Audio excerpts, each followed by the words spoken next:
Morbi civil હોસ્પિટલના સફાઈ કર્મચારીઓ ઉતર્યા હડતાળ પર। પડતર માંગણીને લઈને 121 આઉટસોર્સ કર્મચારીઓ હડતાળ પર ઉતર્યા। જિલ્લા સેવા સદન ખાતે આઉટસોર્સ કર્મચારીઓની પ્રતિક હડતાળ। પગાર સ્લીપ, પીએફ, રજા પગાર, બોનસ અને ડ્રેસ અલાઉન્સની માંગ। જ્યાં સુધી માંગ ન સ્વીકારાય ત્યાં સુધી આંદોલન યથાવત રાખવાની ચીમકી।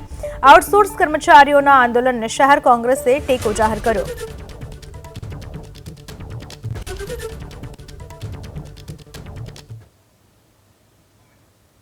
મોરબી સિવિલ હોસ્પિટલના સફાઈ કર્મચારીઓ હડતાળ પર ઉતર્યા છે। પડતર માંગણીઓને લઈને 121 આઉટસોર્સ કર્મચારીઓ હડતાળ પર ઉતર્યા। અલગ અલગ માંગણીઓ કરવામાં આવી રહી છે। જિલ્લા સેવા સદન ખાતે આઉટસોર્સ કર્મચારીઓની પ્રતિક હડતાળ અને જો આ માંગ સ્વીકારવામાં ન આવે તો આંદોલનની ચીમકી ઉચ્ચારી છે। માંગણીઓમાં પગાર સ્લીપ, પીએફ, રજા પગાર, બોનસ સહિતની માંગો રજૂ કરવામાં આવી છે। જ્યાં સુધી માંગ ન સ્વીકારાય ત્યાં સુધી આંદોલન કરવામાં આવશે અને આઉટસોર્સ કર્મચારીઓના આ આંદોલનને શહેર કોંગ્રેસે પણ ટેકો જાહેર કર્યો છે।